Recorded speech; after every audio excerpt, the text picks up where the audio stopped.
I know a lot of my peers say, well, there's no public transportation in LA. And you think, okay, but there is. So what's the disconnect for people? Because here you feel like you have to be able to park or get to transit in a really convenient way.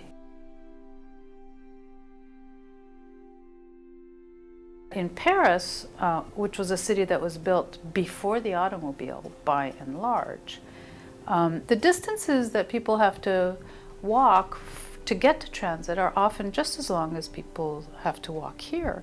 But the mentality, we accept it there because it's a kind of normalized thing. You don't give it a second thought if you have to walk 10 minutes to go to the metro stop or catch a bus. Here, if you have to walk 10 minutes, it's like there's something wrong with public transportation. But there isn't, right? And so a big difference is not only was LA built at a time when there were cars and everything was cheap, land was cheap, building materials were cheap, gasoline was cheap. So of course we built something big and gigantic like this.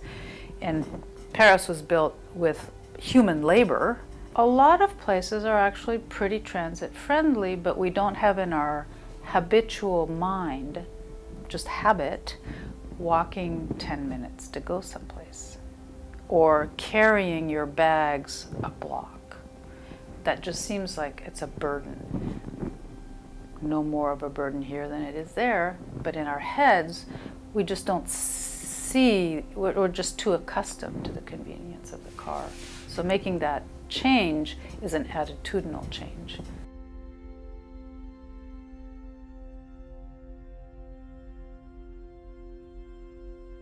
I used to drive to work and park in the parking lot and do all that stuff. And there came a moment where I realized that I didn't have to. And I had other options available, especially when bus rapid transit really started to be developed on the Wilshire corridor. And then I moved to a place where I could actually have access to the bus rapid transit. But from my place to the bus stop took a long time to walk, and so I decided, well, I ride my bike anyway, I'll just ride my bike down there. I like the experience a lot because first of all, I have a chauffeur who is the bus driver, so that's great, and I don't have to fight traffic myself. And secondly, there's so many incredibly fantastic people on the bus that I would never have an opportunity to be around if I was, in my single box car. And you find that people have a lot of kindness. So if the bus is really full, often, but not always, people will get up and offer somebody their seat. There's a kind of, you have an opportunity to interact with the true genuineness and kindness of people on a daily basis. There are obstacles to making public transportation work as well as it could because people are still so attached to their cars. We know what the solutions are, pretty much. We have to reduce our consumption.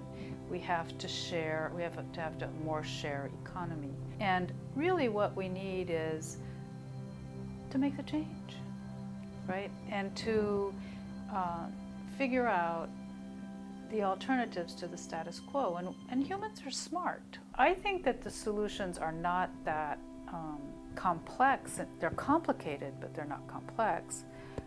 And I think that they're not unattainable. We just need to say, oh, I guess I just have had a kind of amnesia about what's possible. LA is seen as this crucible of potential for change.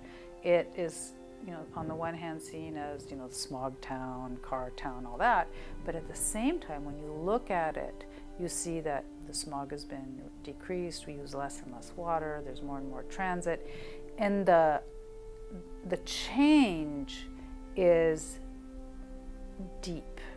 And so being part of that through being at UCLA and doing this work and working with students and all that is such a privileged opportunity that I'm very, very grateful to be part of that.